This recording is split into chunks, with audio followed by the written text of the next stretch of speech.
प्रणाम दोस्तों। आज हम डिकोड करेंगे बर्बरिक की खाटू श्याम बनने तक की यात्रा को। एक डॉक्यूमेंट्री जो तर्क यानी लॉजिक और धर्म के सबसे बड़े द्वंद्व को सामने रखेगी।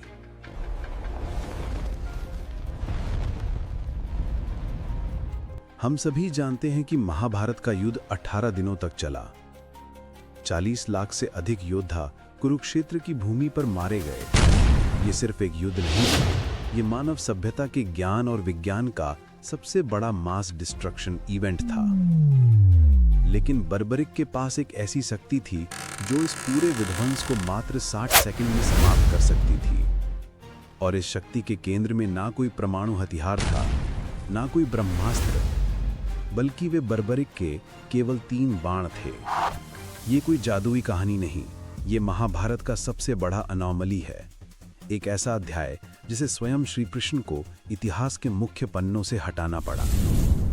क्या बर्बरिक के पास सचमुच ऐसी एंटीक टेक्नोलॉजी थी जो आज के इंटरकॉन्टिनेंटल मिसाइल्स को भी फेल कर दे? और अगर हाँ, तो क्यों भारत का मुख्य इतिहास इस पर मौन है?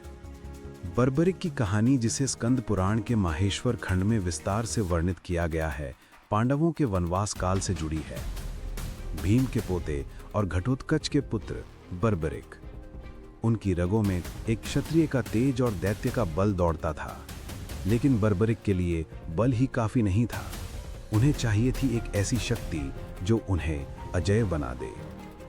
स्कंद पुराण के अनुसार बर्बरिक ने गुजरात के महिसागर संगम के गुप्त क्षेत्रों में जाकर मां आदिशक्ति की कठोर तपस्या की। तपस्या का फल उन्हें मिला 3 दिव्य बाण और एक अमोघ धनुष। बर्बरिक महाभारत युद्ध में शामिल होना चाहते थे, लेकिन यहां एक कंट्रोवर्शियल शर्त जुड़ी थी। बर्बरिक ने अपनी मां को वचन दिया था कि वे युद्ध में सिर्फ उस पक्ष का साथ देंगे जो हार रहा होगा। दोस्तों, यही वो वचन था जो बर्बरिक की शक्ति को मानव इतिहास की सबसे बड़ी विसंगति यानी पैराडॉक्स बना देता था। ये वचन तय करता था कि वे युद्ध में किसी का साथ नहीं दे सकते थे।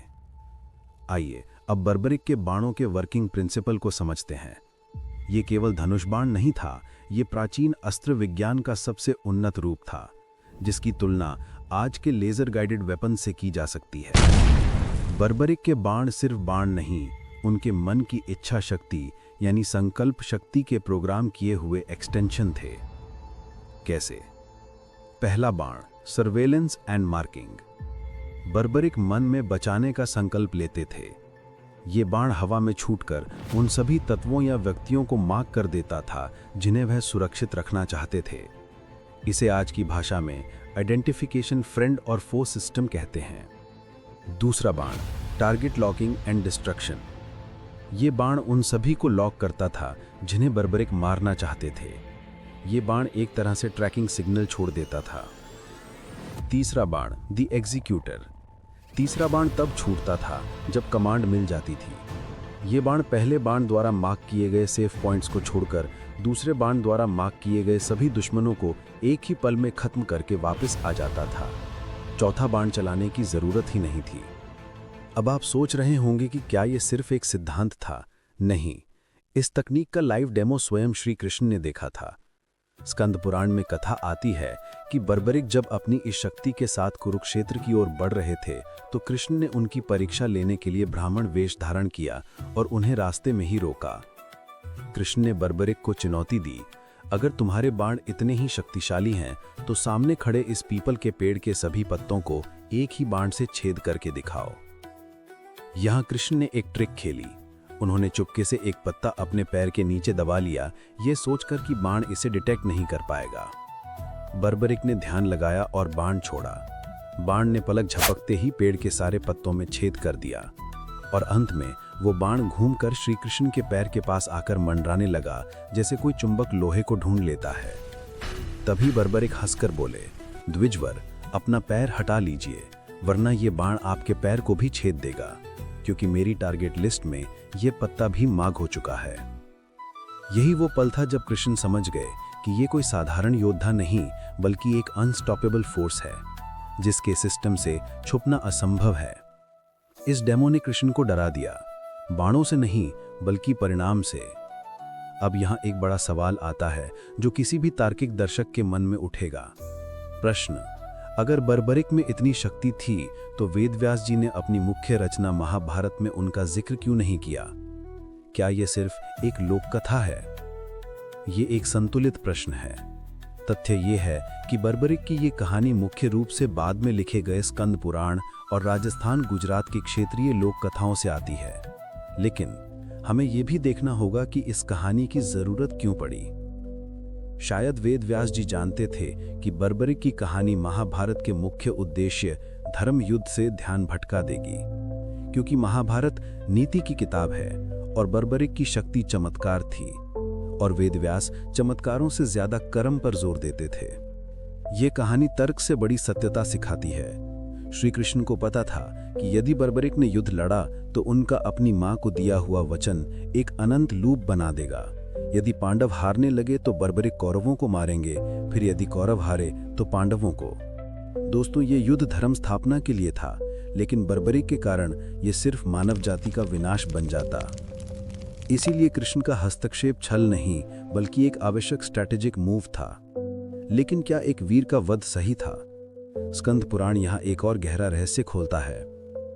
बर्बरिक पूर्व जन्म में यक्ष सूर्य वर्चस थे। ब्रह्मा जी की सभा में उन्होंने अहंकार में आकर स्वयं को सर्वश्रेष्ठ कहा। इसी कारण उन्हें ब्रह्मा जी द्वारा शाप मिला था कि तुम्हारे इस अहंकार का अंत भगवान विष्णु के अवतार के हाथों होगा। ये कोई सजा नहीं, ये एक प्री प्लान्ड मोक्ष था। कृष्ण ने बर्बरिक का सिर मांगकर उन्हें मारा नहीं, बल्कि उन्हें ब्रह्मा के श्राप और अहंकार दोनों से मुक्त किया। बर्बरिक ने हंसते हंसते अपना शीश दान दे दिया। ये प्रमाण था कि सबसे बड़ा दान धन का नहीं बल्कि अपने अहंकार का होता है। युद्ध खत्म होने के बाद श्री कृष्ण ने बर्बरिक के कटे शीश को वरदान दिया। कृष्ण ने कहा, वत्स, द्वापर युग वीरों का था, वहां तुम्हारी जरूरत त्याग से पूरी हुई, लेकिन आने वाला युग कलयुग होगा। कलयुग में युद्ध तलवारों से नहीं, परिस्थितियों से लड़े जाएंगे। इंसान बाहर से नहीं, अंदर से हारेगा। जब वह डिप्रेशन, कर्ज और धोखे से हार जाएगा, जब उसके पास कोई रास्ता नहीं बचेगा, तुम मेरे नाम शाम से पूजे जाओगे। और तुम्हारा सिद्धांत वही रहेगा, हारे का सहारा। आज खाटू श्याम सिर्फ आस्था नहीं, करोड़ों लोगों के लिए होप का केंद्र है। क्योंकि दुनिया जीतने वाले को सलाम करती है, लेकिन ईश्वर हारे हुए को गले लगाता है। तर्क हमें बताता है कि उनके पास एक अद्भुत तकनीक थी, लेकिन आस्था हमें बताती है कि उनका उद्देश्य केवल प्रेम था। ये थी कहानी उस योद्धा की जिसने अपनी ताकत से नहीं, अपने त्याग से अमरता पाई। कमेंट में हारे का सहारा जरूर लिखें और ऐसी ही प्रामाणिक आध्यात्मिक डॉक्यूमेंट्रीज के लिए चैनल को सब्सक्राइब करें। मिलते हैं अगली वीडियो में। प्रणाम।